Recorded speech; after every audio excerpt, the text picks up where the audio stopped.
Good morning, good evening, good afternoon, wherever you are. Today we have the Be the CEO of Your Life show, and we're going to talk about goals are not activities because that's something people often make a mistake with. And I am very excited to have a special guest with me, Stacey. Hi, Stacey.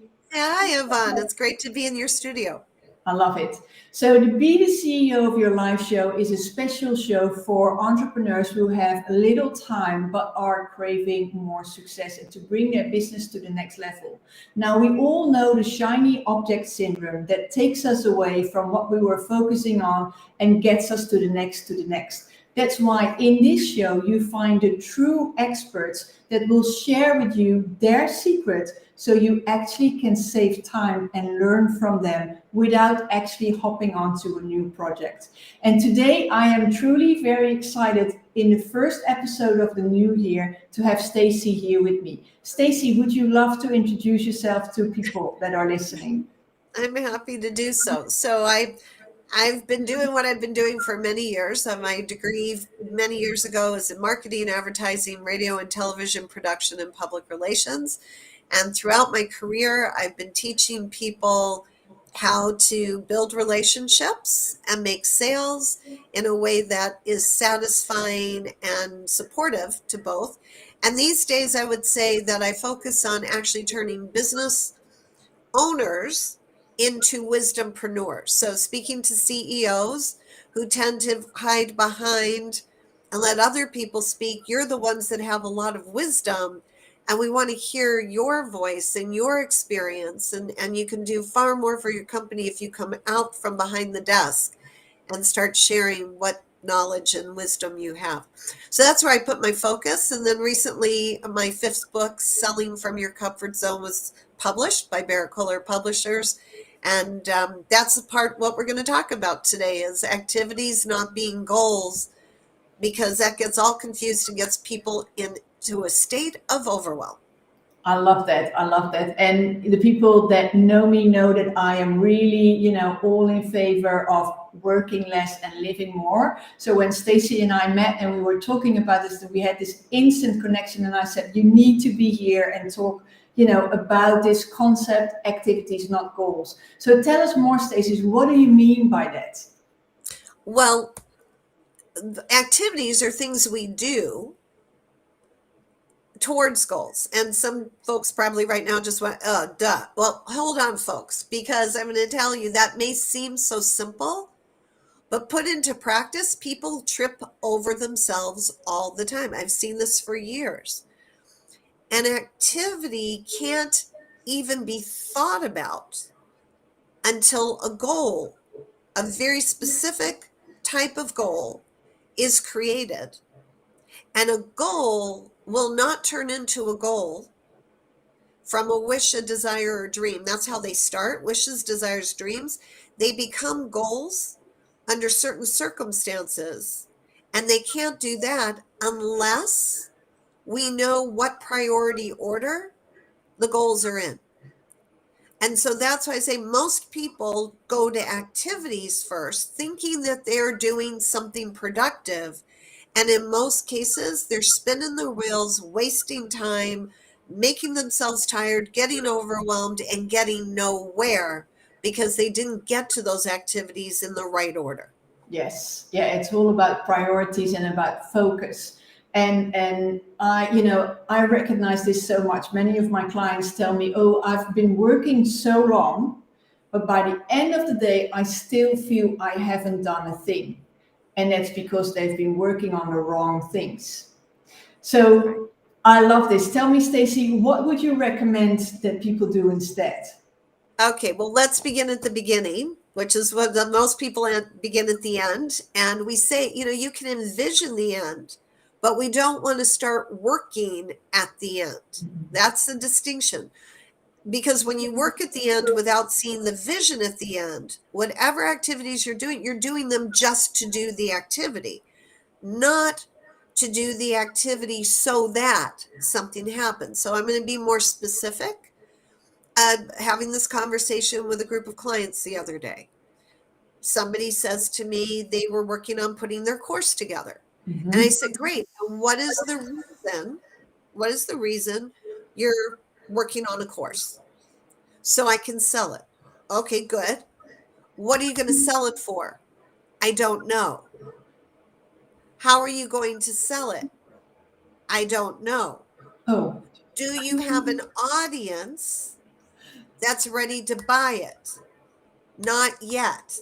See, these are very typical. This person is not rare.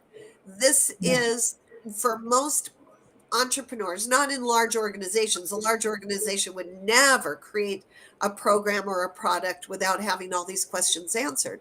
But small business owners and solopreneurs tend to go, oh, I should have a course. Let me go work on the course and I'll figure everything else out later.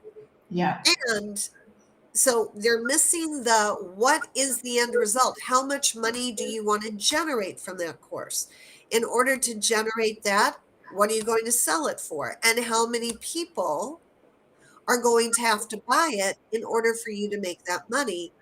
And all those other activities that are going to go into attracting that audience, do you really have the time for that? Because if you don't have time for that, why are you putting the time into the course? And that's why I say what we want to do is start at the beginning, and the beginning is what are your priorities for your time? yeah. I love that so much. And I see that indeed again and again that people make stuff, make things, all wonderful. And I must say, I made the same mistake when I just started my business. I had a whole online academy. I made it literally for months. And then I was like, now I'm selling it. No, that's the other way. That's the other way. I'm totally with you. So I like to start with the end in mind, but it's not where Yeah, to the start. vision.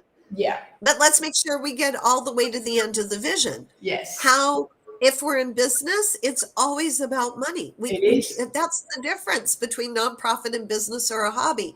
So if I'm going to do this, how much money must it return to me for the time, the effort, and the energy I put into it? Yeah. Absolutely. Yeah.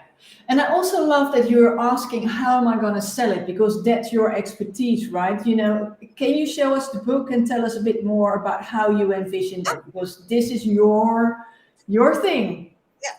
Well, I would say this is my legacy book. It's number 5, and it takes into account everything I've ever shared that I thought was decent in my first 4. It's selling from your comfort zone, and I teach what's called the alignment marketing formula, which is how we get in alignment with ourselves first, not in a woo-woo way, although you could say that, but it's not woo-woo. It's, do I know what I'm selling and why I'm selling it? Do I know how to speak it? Here we go. I'm tripping over my own tongue. Do I know how to speak what I'm selling in a way that has other people want to say yes to me because they're in alignment Yeah. with why I'm selling this product? So in this book, it isn't theory, it's actual practical steps with direction and instruction and testimonials, case studies, stories to support those steps so you can see exactly what I mean by it. And then it's the last section of the book, which is one of the things we're talking about here, one of the aspects is how do you stay consistent in implementing these activities? And one way is to separate out your priorities, your goals, and your activities. I love that. Yeah. So thanks for asking.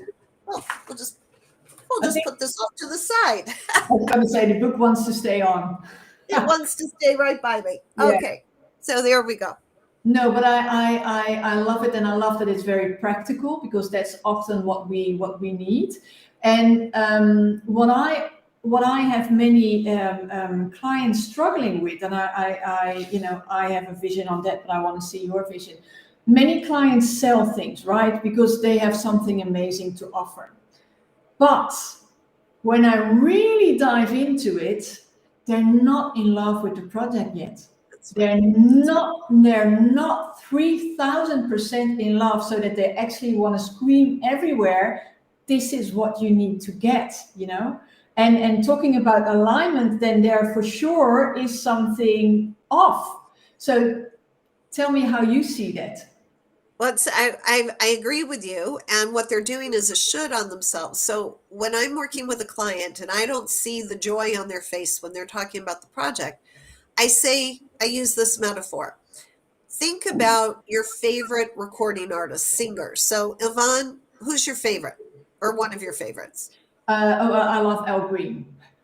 Okay.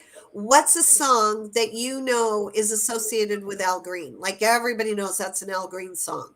How can you mend a broken heart? Exactly. How many times in his career could you guess he sang that song? Oh my gosh. I don't know. Thousands, right? Thousands. Yes, yes. Thousands. Because if he's performing, that's the song people want to hear, right? Yeah.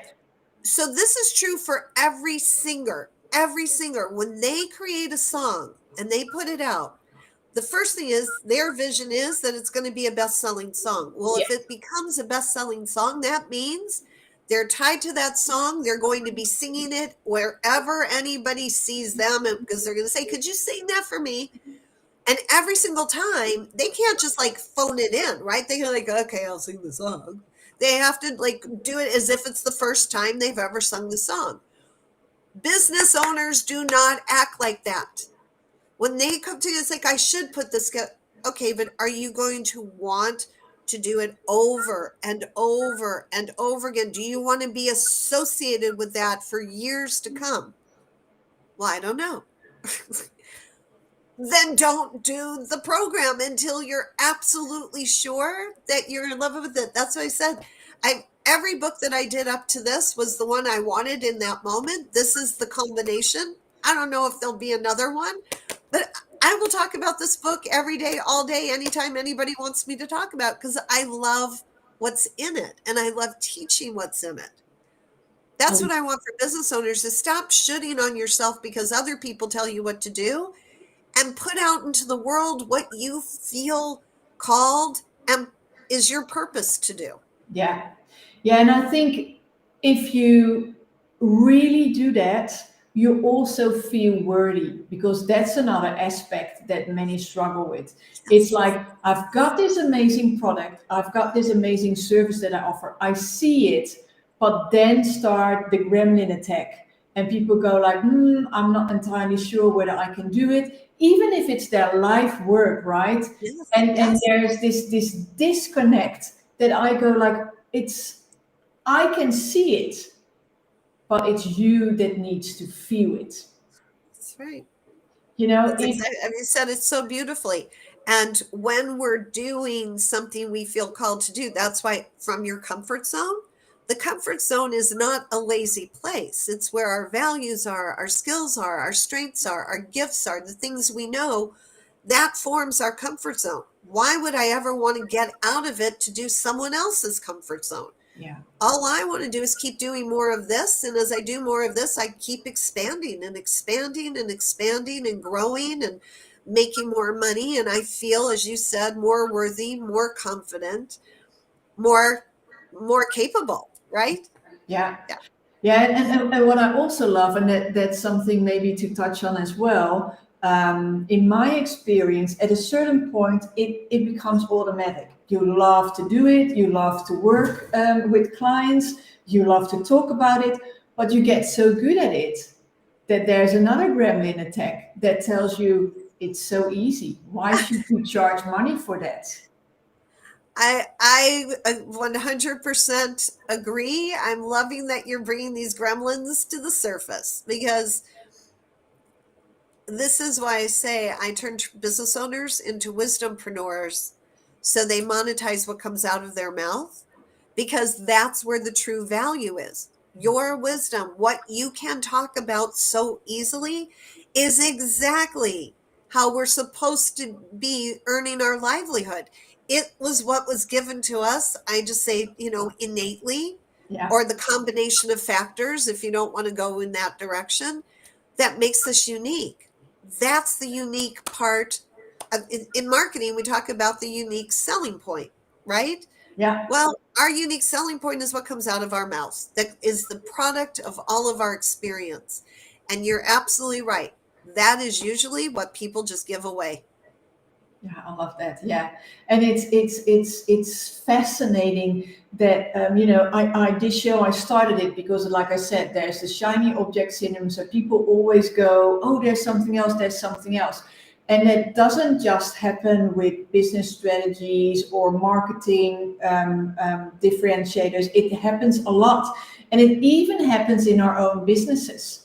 And it's almost a waste that we keep adding or we keep making instead of just focusing on that legacy piece that we are so aligned with and that we feel so called to, because it's almost sometimes that when things go simple, like you're saying, when it's from your comfort zone, oh, we can't do that, that's too easy. It's like we're making it difficult for ourselves again and again.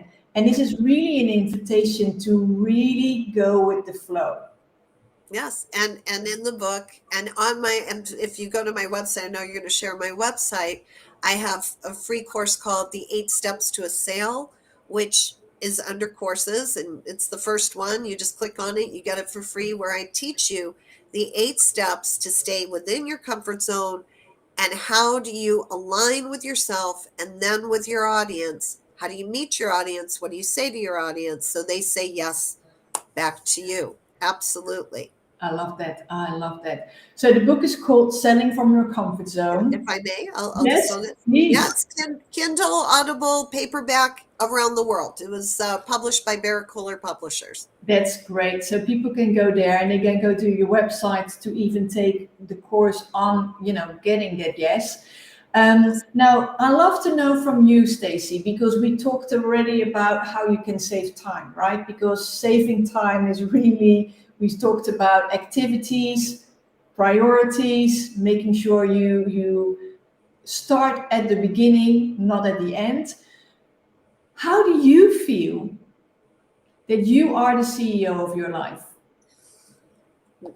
Because I get to say what I'm going to put my time and energy and attention into. So I actually do what I talk about, which is I've categorized my life into parts. So I have a husband. We don't have children we're raising at this point. I have pets. I have a business. I have faith. I have health and self care goals. I've got friends. I've got things I want to do for fun. So each part of my life is a segment. Mhm. And then I prioritize based upon what's going on in my world right now. What are my priorities? So, which of those segments is going to be first and foremost? Well, right now, for a variety of reasons, my health is getting first and foremost attention above anything else. Then, making sure I have time with my husband and my dogs every day, which doesn't take a whole lot of time. They're relatively self-sufficient as long as they get a bit of attention and I get a bit of attention for me. And so then my third priority after that is my business. And anything that is left over from those first two, I'm all in. And then from there, I say, okay, now what are the goals that I want to achieve for my business? So maybe it starts with wishes, desires, wants. Yeah. And then I say, okay, which of these am I going to create activities for to get to the fulfillment of the goal? And the goal is the money, statistic. Yeah. Now, I'm not saying it's the only thing I'm focused on. I'm focused on satisfaction. I'm focused on respect. I'm focused on serving, not necessarily in that order. There's lots of things that are going to come along with that goal. But in business, if I have a business goal, it's got to have a money goal attached to it. Yeah. And so that is what I set up first is, okay, what's the income that I want the business to bring in? And then which goals are going to help me achieve that the fastest, the easiest, the smartest? Yeah. And then I prioritize those goals, which is the one I'm going to work on first, because it's the fastest, the easiest, the smartest way to get the most amount in right Yeah. away. Yeah. And then I plan those activities. And sometimes activities require research, like that's an activity. Consulting with someone else who's got more experience in that area, hiring a VA and then training the VA and staying in communication with the VA, Yeah. and then doing those activities that really only I can do to generate the income. So that is how I am the CEO of my business, because I think of my business as a business, and what departments am I going to actually, I'm overseeing all of them. Mm-hmm. Which ones am I actually going to be the manager of, and which ones am I going to outsource? And then tracking all the way through, how am I doing towards that goal? Yeah. So I hope that made sense. It was a long-winded answer. I hope that made No, sense. I love it. There's a couple of aspects that I really love, and I will start at the end because that's what you spoke about last. But I love that you're saying, I'm doing where I'm the only one that can do that, and everything else is outsourced. That is already a golden nugget that so many people struggle with. Oh, let me do everything. No, it's a time waster, it's a money waster, it's an energy waster. So you're saying, and that's for me the sign of a true CEO. I'm doing what I need to do. I'm the money maker in certain aspects. That's what I'm doing. Everything else I'm outsourcing. So I love that. And I also love that you're saying health is my number one priority. And that's often something we forget about. It's like, oh, I'm a business owner, so my business is my number one priority. But if you're not looking after yourself well enough, then in the end, there's no business to run.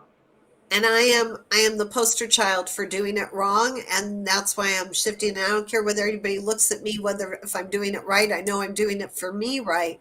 And you feel free to hold me up as the poster child for doing it wrong, because I wound up running myself and my business into the ground, and I was in bed for 2 years and 3 months. Oh, wow.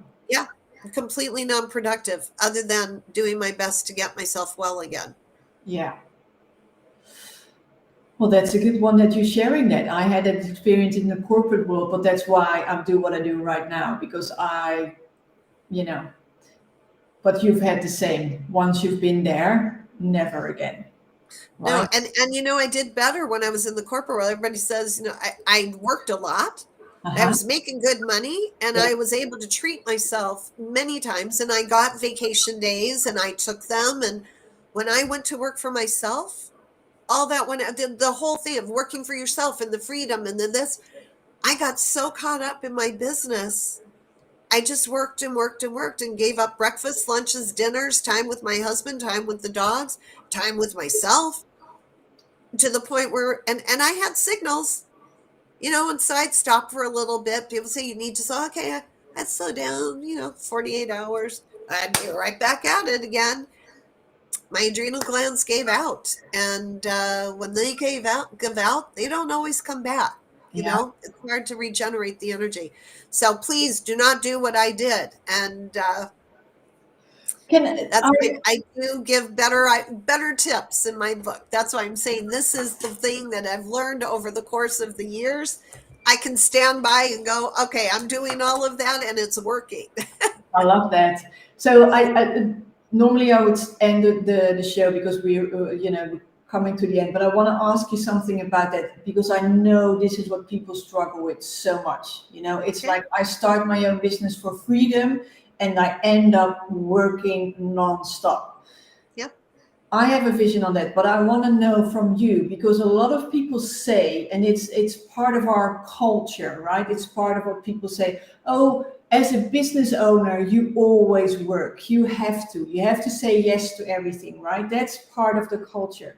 But there's also this belief that if you don't work all the time, you'll never make enough money. That's we're in business to make money after all. So what has changed besides obviously clearly your need to look after yourself and to take care of your health. But what has changed that you now say, hey, I can make that money with a VA and other team members, whereas before you didn't? I would say that it was changing from an employee mindset to a business owner mindset, because an employee, that's what we're trained. You put in the work, you get the money. You don't put in the work, you don't get in the money. Okay. When we shift to, wait a second, I'm the CEO. I have to take care of myself or there is no business. And again, what I shared earlier, priorities, then the goals that are going to create the money, and not being afraid to talk about the money, Yes. not being afraid. It's Yeah. like, if you're not sure you're going to be able to bring money in, if you don't think you would buy that program if it was put out in the world, then go back and be an employee. And I'm like saying it with a smile, because I don't want anybody to say you're not cut out to be a business owner. Everyone is cut out for it. And if you're afraid of money, you've got money limitations, you've got concerns about asking for a sale, that's something to address, or go be an employee. And because you're more comfortable, that is your comfort zone, and that's great. Yeah. To do work in exchange for guaranteed money. In the business world, there is no guarantee. There's play, you explore, you discover, you keep experimenting. The more you experiment, the more you become aware of how to put something out into the world, how to price it, how to make money from it. And if you are willing to do that, then you're willing to say, okay, I got to take a break from this. I need to give my head time to clear, get more creative. And you'll walk away because you've figured out how to put money aside for those days. Yes. So that's the last thing, is if you don't have the money put aside to give you time to just take a break here and there, to be able to invest in your health, you're not ready to start a business. You have to have that money set aside. Cannot do it on a survival basis. No, I hear you. Yeah. And sometimes you have to make sure you reserve it, knowing that more will come, but not spend it all, and really, have that little stash aside for when you need it. That's So right. yeah, I love That's right. that. Stacey, is there anything that you want to add that we haven't touched upon, or that you feel like we really need to address this before we wrap it up? Yes. Well, I love everything you've asked me. I feel like I didn't give a full answer about bringing on a VA. In the early days, you might not have, if you're just a beginning CEO and you're bootstrapping it, you might not have money to pay out a VA. That doesn't mean you can't have a VA. There are many virtual assistants who would love coaching, would love consulting, would be willing to trade to help them grow their business while they help you grow yours. There's also internships. Universities encourage folks in business school or technology schools to find internships. Yeah. And even if you can't pay them, they can work on projects that they can put in their portfolio. So don't be so quick to say you can't afford to outsource. And then, of course, there's always Fiverr, which is really inexpensive, or Upwork, or something like that, if you have a little bit of money to put out there. So Yeah. I wanted to make sure that everybody knows I'm not saying go spend a ton of money and bring on an employee.